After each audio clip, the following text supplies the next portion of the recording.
నమస్తే. ప్రస్తుతం మనతో పాటు బీఆర్ఎస్ లీడర్ నాగేందర్ ఉన్నారు, మాట్లాడదాం.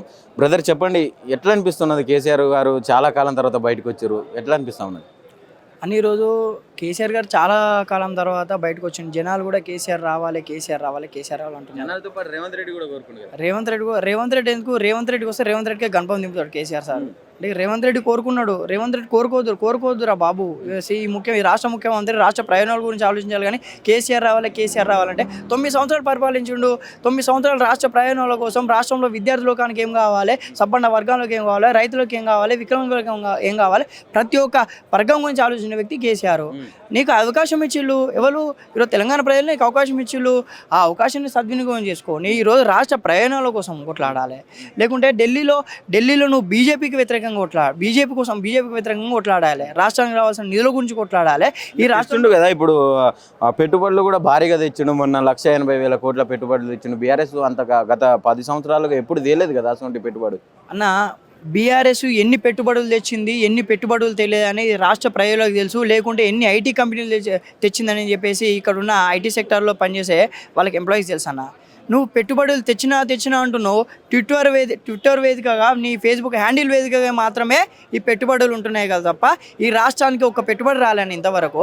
1,00,000 పెట్టుబడులు ఎవడిస్తాడన్న? రేవంత్ రెడ్డి ముఖం చూసి పెట్టుబడులు.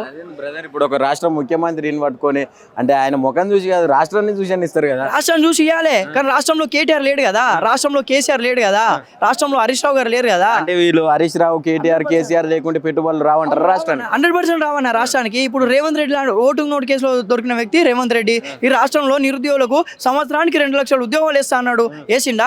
4,000 నిరుద్యోగ భృతి ఉన్నాడు ఇస్తా అన్నాడు. ఇచ్చిండా? 60,000 ఉద్యోగాలు ఇచ్చిండు కదా ఇప్పటికే కాంగ్రెస్ ఏర్పడిన తర్వాత. 60,000 రూపాయల 60,000 ఉద్యోగాలు ఎవరిచ్చారు? ఆ నోటిఫికేషన్ ఎవరు ఇచ్చిళ్ళు? లేకపోతే దానికి ఎగ్జామ్ ఎవరు పెట్టిళ్ళు? ఆ ఎగ్జామ్ సంబంధించిన ఎవరు రిలీజ్ చేసిళ్ళు అని చెప్పేసి ఈరోజు ఇక్కడ ఉన్న ఇప్పుడు ఉద్యోగాలు ఎక్కిన వాళ్ళకి తెలుసు అన్న, ఉద్యోగస్తులకు తెలుసు, శాలరీ తీసుకున్న వ్యక్తులకు తెలుసు. నేను చేస్తున్న జాబు, నాకు వచ్చే శాలరీ కేవలం కేసీఆర్ పుణ్యమా, కేసీఆర్ వేసిన నోటిఫికేషన్ వాళ్ళకి తెలుసు. 60,000 ఉద్యోగాలు ఎక్కడ నుండి వేసిండన్నా? దమ్ముంటే చర్చకు రమ్మన్నా ఈ రాష్ట్ర ముఖ్యమంత్రి కానీ, లేకపోతే ఈ రాష్ట్ర మంత్రివర్గం కానీ. సిగ్గుండాలన్నా. ఈరోజు 60,000 ఉద్యోగాలు వేసినామని చెప్పుకోనికి సిగ్గుండాలి. ఈరోజు చిక్కడపల్లి లైబ్రరీలో, అశోక్ నగర్ లైబ్రరీలో, లేకుండా ఉస్మాన్ యూనివర్సిటీ లైబ్రరీలో చదువుతున్న విద్యార్థులు నవ్వుకుంటున్నారు ఈ ప్రభుత్వాన్ని చూసి. నేను వచ్చుడుతోనే 2 లక్షల ఉద్యోగాలు అన్నాడు. సంవత్సర కాలం గడిచింది, ఇంతో 2 లక్షల ఉద్యోగాలు ఊసేలేదు. అంటే జాబ్ క్యాలెండర్ రిలీజ్ చేసిండు. విద్యార్థులకు నేను ఎటుబడి నిరుద్యోగుల కోసమే తెచ్చుకున్న కాంగ్రెస్ సర్కార్ కదా ఇది. మరి ఆ నిరుద్యోగులకు ఎందుకు అన్యాయం జరుగుతుంది అనుకోవచ్చు అన్న? ఈరోజు నిరుద్యోగుల కోసమే తెచ్చినాక నిరుద్యోగులు కొట్లాడితేనే వచ్చింది. వాస్తవానికి ఈ ప్రభుత్వం నిరుద్యోగులు కొట్లాడితేనే వచ్చింది, కానీ నిరుద్యోగులని ఈరోజు పక్కకు నెట్టేసిండు కదా. ఈరోజు నిరుద్యోగులతో చర్చలు పెట్టిండా? నిరుద్యోగుల కోసం ఆలోచించిండా? ఏమనంటే 60,000 ఉద్యోగాలు కేసీఆర్ గారు వేసిన 60,000 ఉద్యోగాలు పట్టుకొని నేనేస్తా అని చెప్పుకుంటున్నారు. నిరుద్యోగులు నవ్వుకుంటున్నారన్న. ఈ రేవంత్ రెడ్డిని, రాష్ట్ర ముఖ్యమంత్రిని, కాంగ్రెస్ పార్టీని చూసి నిరుద్యోగులు నవ్వుకుంటున్నారు. వీడెక్కడో రా బాబు. ఈరోజు దేవుడు లాంటి కేసీఆర్ను వదిలేసి రాక్షసుని తెచ్చుకున్నాం. దేవుడు లాంటి కేసీఆర్ను వదిలిపెట్టుకొని రాక్షసుని ముఖ్యమంత్రి చేసుకుంటే వీడు మన తలకాయ మీద అంతుండని చెప్పేసి నిరుద్యోగులు నవ్వుకుంటున్నారు. నిరుద్యోగులు బాధపడే పరిస్థితి వచ్చిందని తెలంగాణ రాష్ట్రంలో. ఈరోజు నిరుద్యోగులను బస్సులు ఇచ్చినావు, ప్రతి ఊరు తిప్పినావు, ప్రతి మండలానికి తిప్పినావు, ప్రతి జిల్లాకి తిప్పినావు. ఈరోజు వాళ్ళకి పంగనామాలు పెట్టిండు. నిరుద్యోగుల కోసం నువ్వు వేసిన ఉద్యోగాలు ఎక్కడున్నాయి? నిరుద్యోగుల కోసం నువ్వు ఏం చేసినావు? నిరుద్యోగ భృతి ఏమైంది? 2 లక్షల ఉద్యోగాలు ఏమైనాయి? విద్యార్థులకు 18 సంవత్సరాలు నిన్న ప్రతి మహిళకు స్కూటీలు ఇస్తాను. స్కూటీలు ఎక్కడున్నాయి? మొన్ననే ప్రతి యూనివర్సిటీలో విద్యార్థులు where is my scooties Priyankaji అనే పోస్ట్ కార్డు ఉద్యమం మొదలైంది. ఈరోజు ఇక్కడ విద్యార్థులు మొత్తుకుంటే ఢిల్లీ ప్రియాంక గాంధీ, రాహుల్ గాంధీ ఇంట్లో వాళ్ళ చెవులు గడలు పడాలని నేను తెలియజేస్తున్నాను. అంటే ముఖ్యంగా ఇప్పుడు ఈ నిరుద్యోగులు ఎవరైతే ఉన్నారో మేము కావాల్సుకొని అంటే బస్సు యాత్రలు చేసి బీఆర్ఎస్కు ఓటేయకండి, మీ పింఛన్ వస్తుంది కానీ మాకు ఉద్యోగాలు రావు, అది ఇది అని చెప్పి అనేక మందిని ఇట్లా ఏమంటారు మోటివేట్ చేసి కూడా వేయించారు కదా కాంగ్రెస్ సర్కార్కు. మరి అప్పుడున్నటువంటి విద్యార్థుల తరపున, నిరుద్యోగుల తరపున కొట్లాడినటువంటి మేధావులు కావచ్చు, విద్యార్థి నాయకులు కావచ్చు, ఈరోజు ఎందుకు నోరు మెదపడం లేదు? ఈరోజు ఆ మేధావులు రియల్ ఎస్టేట్ వ్యాపారం చేసుకుంటున్నారు. ఈరోజు ఆ మేధావులు బ్రోకర్తో ఉండి బ్రోకరిజం చేస్తున్నారు. ఆ మేధావులు ఎక్కడున్నారు? ఆ మేధావులు చిక్కడపల్లి లైబ్రరీకి రమ్మను, అశోక్ నగర్ లైబ్రరీ రమ్మను. ఆ మేధావులకు దమ్ముంటే ఉస్మాన్ యూనివర్సిటీ లైబ్రరీకి రమ్మనన్నా. చెప్పులతో కొడతానన్న నిరుద్యోగులు. మేధావులు ముందుకొచ్చి ఈరోజు కార్పొరేషన్ పదవులు దొబ్బకపోయారు. మేధావులు ముందుకొచ్చి ఈరోజు ఎమ్మెల్సీ పదవి దొబ్బకపోయాడు వెంకట్ బల్మూర్ అనే వ్యక్తి. కానీ ఈరోజు నిరుద్యోగులకు ఏ పదవులు వచ్చినాయన్న? ఈరోజు నిరుద్యోగులు కొట్లాడుతున్నాయి కదా వాళ్ళకి ఈరోజు పదవులు వచ్చినాయి. ఈరోజు రియాజ్ కానీ, వెంకట్ బల్మూర్ కానీ, లేకపోతే మిగతా వ్యక్తులు ఈరోజు ఎందుకు వాళ్ళతో చర్చలు పెట్టలేకపోతున్నారు? ఈరోజు వాళ్ళు చర్చల కోసం ఒక పిలుపునివ్వమనండి. అంటే ఇదే నిరుద్యోగులని తన స్టూడియోకి పిలిపించుకొని మాట్లాడినటువంటి ఎమ్మెల్సీ తీన్మార్ మల్లన్న గతంలో ఇప్పుడు ఎట్లా ఉన్నది ప్రభుత్వం అని అంటే, లేదు మా ప్రభుత్వం మంచిగా ఉన్నది, కాంగ్రెస్ ప్రభుత్వం వల్ల అందరూ హ్యాపీగా ఉన్నారని చెప్పి చెప్తా ఉన్నాడు మీడియాలో.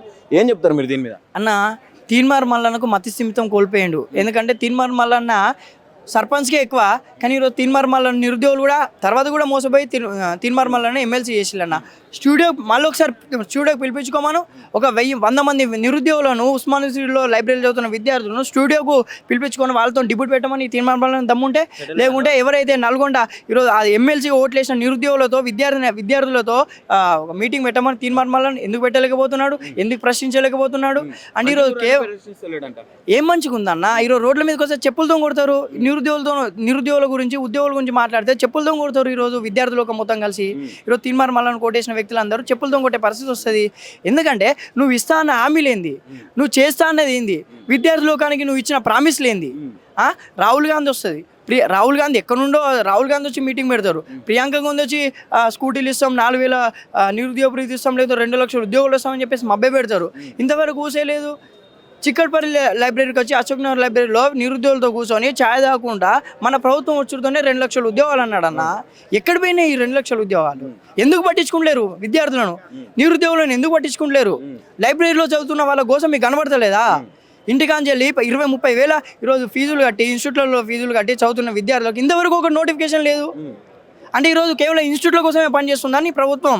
ఏం చెప్తా ఉన్నా మరి ఫైనల్గా? ఇప్పుడు రేవంత్ రెడ్డి వచ్చి 1.5 దాటిపోయింది, ఇటు విద్యార్థులకు కానీ అటు రైతులకు కానీ ఎలాంటి న్యాయం చేయట్లేరని చెప్పి అనేక మంది చెప్తా ఉన్నారు. ఏం చెప్తావు ఫైనల్గా రేవంత్ రెడ్డికి? అని ఈరోజు తెలంగాణ ప్రజలు కానీ తెలంగాణ విద్యార్థులు కానీ 4 కోట్ల ప్రజాంగం కాంగ్రెస్ ప్రభుత్వానికి ఓటేసి మోసపోయిందన్న. ఆ రోజు కేసీఆర్ గారు ఒకటే మాట చెప్పిండు, మోసపోతే గోసపడతామన్నారు. మోసపోయినాం. ఈరోజు ప్రతి క్షణం ప్రతి సెకండ్ గోసపడుతున్నాం. ఇంట్లో రైతు బంధు పడట్లే, గోసపడుతున్నాం. రుణమాఫీ కావట్లే, గోసపడుతున్నాం. ఇంట్లో ఉన్న విద్యార్థికి, పీజీ అయిపోయిన విద్యార్థికి జాబ్ రాలే, నిరుద్యోగం మిగిలిపోయిండు, గోసపడుతున్నాం. నిరుద్యోగ భృతి రావట్లే, గోసపడుతున్నాం. ఈరోజు ఐటీ కంపెనీలు తీసుకొస్తా అన్నాడు. సరే ప్రభుత్వ ఉద్యోగం కాదు, సరే అప్పుడు కేటీఆర్ గారేమో ప్రభుత్వ ఉద్యోగం కాకుండా సరే ప్రభుత్వ ఉద్యోగం ఒక ప్రభుత్వానికి ఎంత సాధ్యం కాదని చెప్పేసి వాళ్ళే అర్థం చేసుకొని ఈరోజు అంటే కొన్ని లక్షల జాబులు ఈరోజు ఐటీ సెక్టర్లో తీసుకొచ్చిండు. ఆ జాబులు ఈరోజు ఐటీ కంపెనీలు కూడా దిక్కులేవు కదా తెలంగాణ రాష్ట్రాన్ని. ఈరోజు ప్రతి జిల్లాలో కట్టిన ఐటీ హబ్లు కూడా ఈరోజు అవి నిర్వీర్యం అయిపోయినాయి కంప్లీట్గా. అందులో ఇక ఎంప్లాయీస్ లేరు, వాటిని కంప్లీట్గా నిర్వీర్యం చేసింది ఈ ప్రభుత్వం. తెలంగాణ ప్రజలకు ఏమర్థమైందంటే, అరే మనం మోసపోయినాం రా. కేసీఆర్ లాంటి కారణజన్ముడిని తెలంగాణ ప్రజల కోసం, తెలంగాణ ప్రజల ఆకాంక్షల కోసం, తెలంగాణ రాష్ట్ర ప్రజల ప్రయోజనాల కోసం, సబ్బన్న వర్గాల కోసం ఆలోచించే వ్యక్తి కారణజన్ముడు కేసీఆర్ గారిని మనం వదిలిపెట్టుకొని, లేకపోతే కేసీఆర్ గారికి ఓటేయకుండా మనం రేవంత్ రెడ్డి గారి లాంటి రాక్షసులకు ఓటేసి మనం మోసపోయినాం. ఇకనైనా ఈ ప్రజలకు, ఈ కాంగ్రెస్ ప్రభుత్వానికి, ఈ ముఖ్యమంత్రి రేవంత్ రెడ్డికి, ఢిల్లీలో ఉన్న రాహుల్ గాంధీకి, ప్రియాంక గాంధీకి బుద్ధి చెప్పాలంటే రానున్న స్థానిక సంస్థల ఎన్నికల్లో మనం చిత్తుగా పండబెట్టి ఓడగొడితేనే, మనం చిత్తుగా ఈ కాంగ్రెస్ పార్టీ అభ్యర్థులను ఓడగొడితేనే మనం రాబోయే రోజుల్లో మనకంటూ ఒక నిలకడ ఉంటుంది, మనమంటూ ఒక ఉద్యమం మొదలు పెట్టచ్చు అని చెప్పేసి ప్రజలు కానీ పార్టీలకు అతీతంగా ప్రతి ఒక్కరూ ఈరోజు మొదలైందన్న. వాళ్ళు వ్యతిరేకత అనేది మొదలైంది. ఈరోజు దమ్ముంటే స్థానిక సంస్థల ఎన్నికల్లో ఈ ఎమ్మెల్యే అభ్యర్థులను పోయి ప్రచారం చేయమనండి అన్న. వాళ్ళని ఉరికించుకుంటూ కొట్టే పరిస్థితి వస్తాయన్న ప్రతి ఊర్లో కానీ, ప్రతి గ్రామంలో కానీ, ప్రతి మండలంలో కానీ.